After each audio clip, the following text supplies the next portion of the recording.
Good evening, visitors. Welcome to the Australian War Memorial's Last Post ceremony.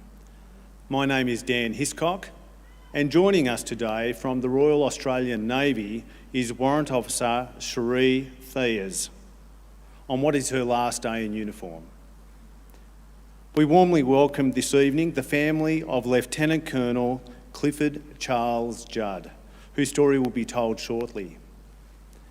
As always, we welcome the veterans who have served, those that are still serving, and the families that love and support them.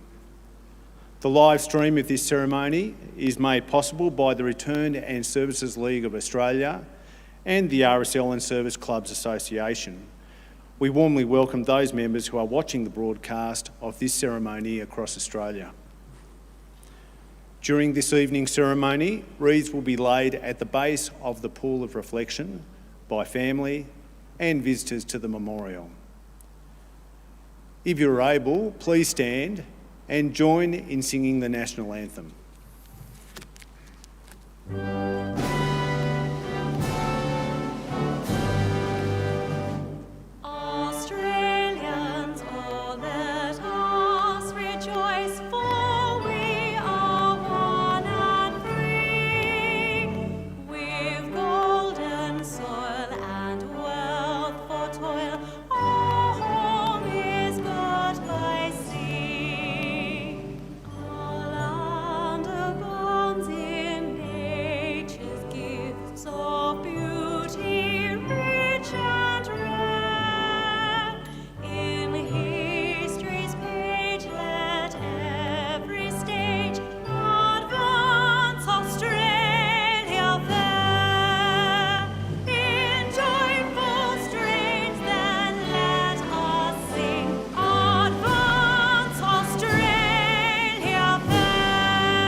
The Australian War Memorial was the vision of Charles Bean, Australia's First World War official historian. Bean landed with the Australian troops on Gallipoli and stayed with them at the front through to the end of the war.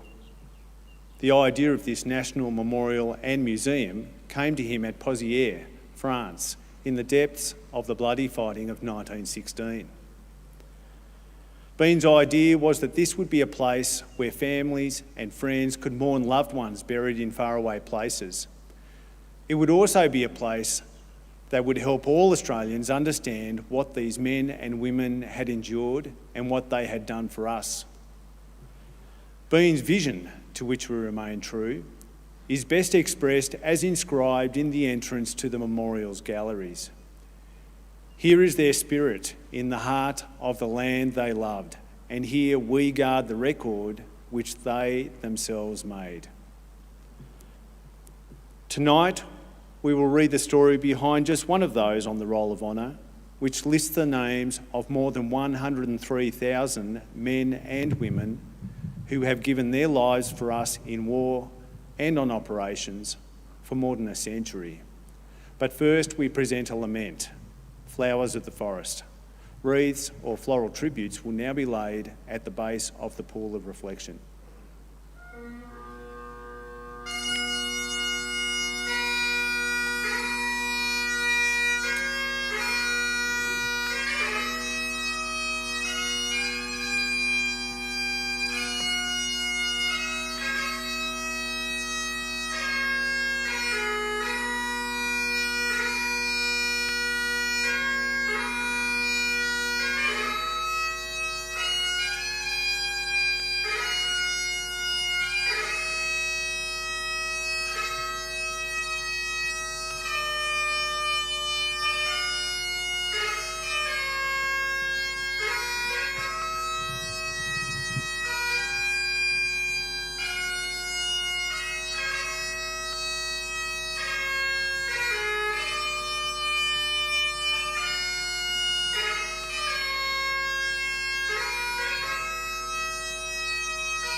Today we remember and pay tribute to Lieutenant Colonel Clifford Charles Judd.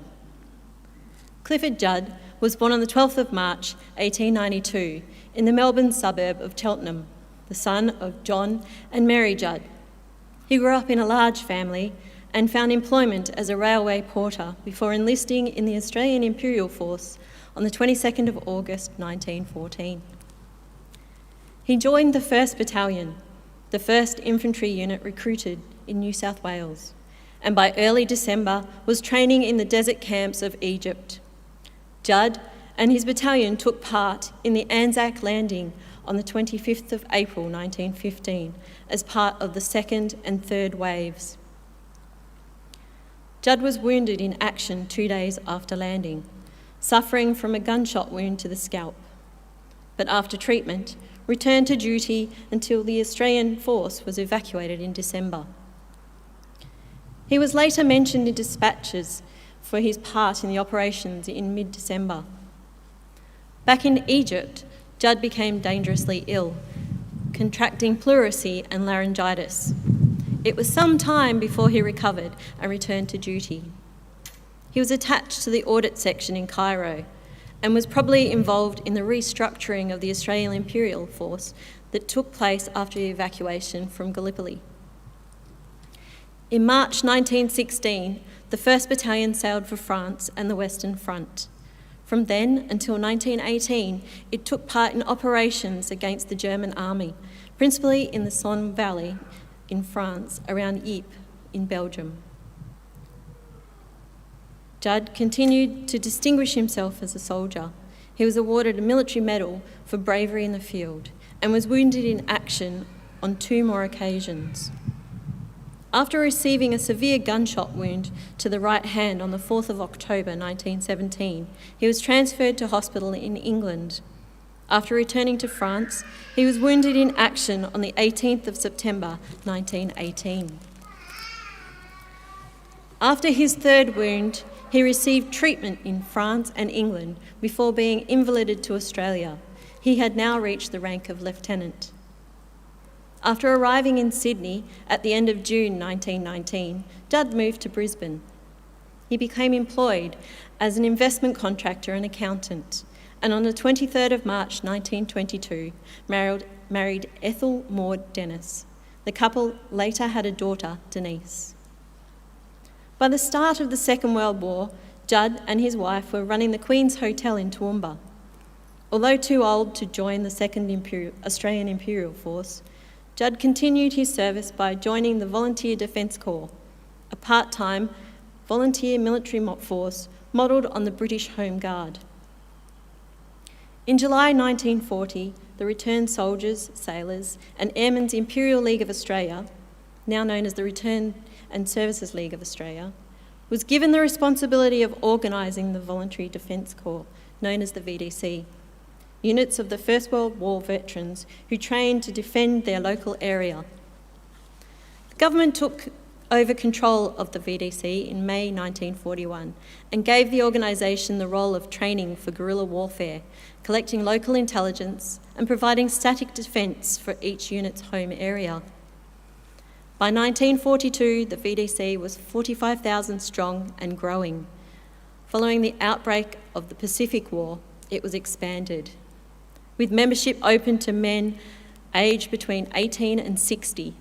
The VDC reached peak strength of almost 100,000 units across Australia. By 1943, Judd had been promoted to Lieutenant Colonel and was serving with the B Group of the 11th Battalion of the VDC.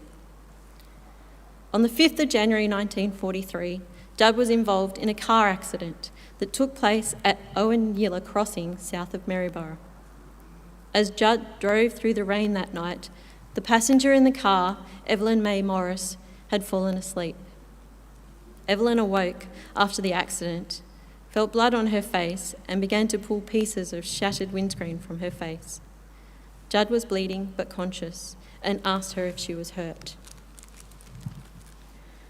Beyond this, she could remember nothing until she woke up later in Maryborough Hospital, where she was to remain for the following 5 weeks recovering from her injuries. Judd had also been evacuated to Maryborough Hospital with serious chest and internal injuries, a broken leg and face abrasions. These wounds proved mortal. He died on the 16th of January 1943 and was buried the following day at Maryborough War Cemetery. He was 48 years old. His name is listed on the Roll of Honour on my left, among almost 40,000 Australians who died while serving in the Second World War. A photograph of Lieutenant Colonel Judd and with his daughter Denise is displayed today by the Pool of Reflection. This is but one of many stories of service and sacrifice told here at the Australian War Memorial. We now remember Lieutenant Colonel Clifford Charles Judd, who gave his life for us, for our freedoms, and in the hope of a better world.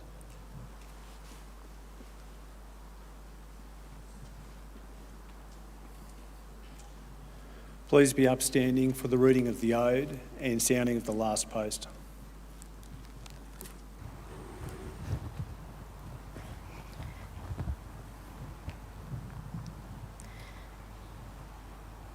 They shall grow not old as we that are left grow old.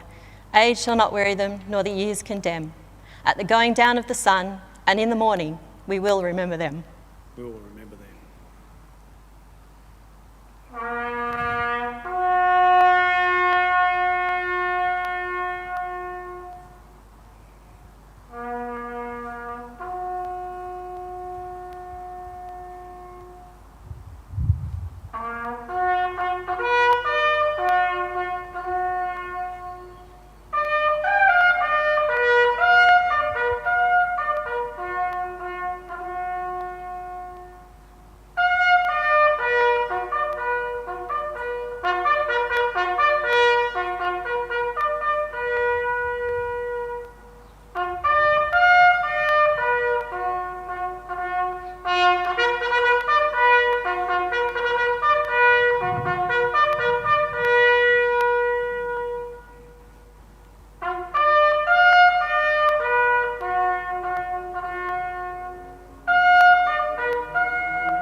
Lest we forget.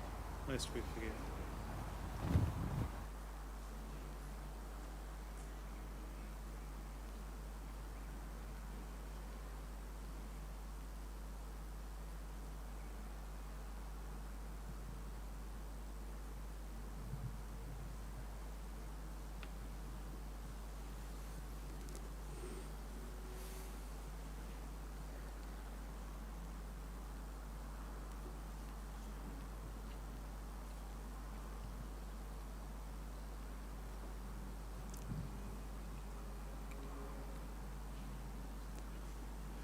We'll leave you this evening with the words of the memorial's founder, Charles Bean. Many a man lying out there at Pozières or in the low scrub of Gallipoli with his poor, tired senses barely working through the fever of his brain has thought in his last moments, well, it's over. But in Australia, they will be proud of this. Ladies and gentlemen, girls and boys, that concludes the last post ceremony. On behalf of the director, staff and volunteers, thank you for visiting the Australian War Memorial today and for your continued support of the Memorial's development project. We wish you all a very pleasant evening. Thank you.